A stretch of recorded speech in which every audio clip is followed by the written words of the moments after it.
What's going on, guys? Coach John here. I'm going to talk to you real quick about how women do keto wrong. I didn't want to wait to get really nice equipment set up to have this video. I just felt really pressed to talk about it right now.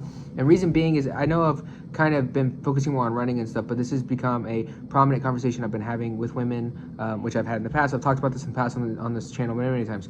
And I want to kind of flesh this out just a little bit, right? I don't want this to be a super long chat. I want you to get the value that you need out of it. And I think that it's going to come across as, I don't want to say hypocritical because it's not, but this idea, because I'm going to be talking about how a lot of women follow male influencers, and I'm a male influencer, obviously. So we kind of talk about the nuance there that needs to be discussed. So a couple things to understand, okay? Firstly, is that understanding from a sex chromosome standpoint, right? That's what I want to focus on, nutritional purposes. There is a difference between biological women and men when it comes to our adaptations throughout history, when it comes to our bodily functions, when it comes to our hormone changes, when it comes to our stress response to those changes, and ultimately when it comes to nutrition. Albeit, there's a lot of crossover, right? There are women that do strict carnivore, that do strict keto. They've been doing it for 10 years and they have no problems. They have no problems at all, right? Just like there are men that don't necessarily do strict keto carnivore very well and they need to add carbohydrates in, etc. So there's crossover for sure. But what I find is that majority of what I run into is women that do keto wrong. They do it wrong for women. So what I want to talk about is what I have found to work really well, okay? So the first step is called fat adaptation. Everybody needs to do this. If you've never done keto, if your body is used to a standard American diet, you need to take time to let your mitochondria and the cells inside your body become fat adapted, meaning that you have to let your body learn how to use fat efficiently again, okay? Now, this is an important window of time, right? For two reasons. One, you have to give it enough time in order to become fat adapted, okay? So that's going to be 6 to 12 weeks, right? That's minimum 6 to 12 weeks, okay?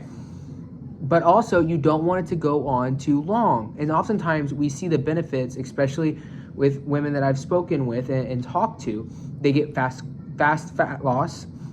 They are very satiated, so they're not dealing with as many hunger pangs. And so it's a very attractive diet to stay on the way you do it at the beginning long term.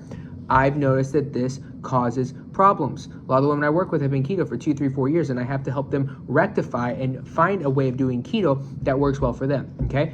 So that's phase one. Phase one is going to last 4 weeks. I know I just said 6 to 12. Hang in there.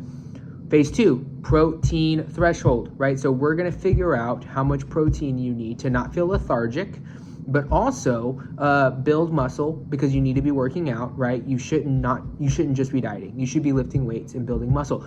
Women over 50 lose 1% of their muscle mass every single year. You need to make sure that does not happen. Okay, so how do we do this? We slowly lower fat and we increase protein until you start to feel tired. Once you feel tired, you lower protein back to where it was a week or two ago, and and then boom, now you know you can survive on this much fat, this much protein, maximize muscle gain while minimizing lethargy and low energy. Okay, that's going to go on for another 4 to 5 weeks. That's going to put you at about the 8 to 10 week mark. By then, you should be pretty well fat adapted, okay? But we're not done yet. Now we go to phase 3, which is carb timing. Now let me be very clear. This is not a no ketogenic diet.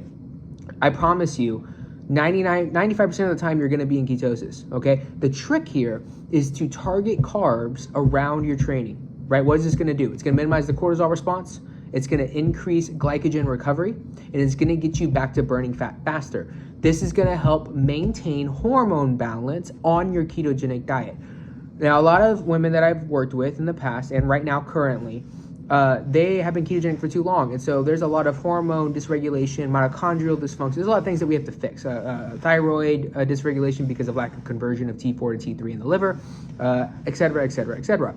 But if you're just starting or you're restarting, right, you kind of fell off, it wasn't sustainable, this is the plan. If you follow this plan, you will find it to be sustainable, healthy long-term, and you will lose fat and you will build muscle and you will feel great. I hope this helps. Hope you get some insight. If you need help with this, I totally get it. Click the link below. I'll put my link to schedule a call with me. I hope to hear from you. Please put it in the comments your experience. I would love to talk with you all. Thank you for listening.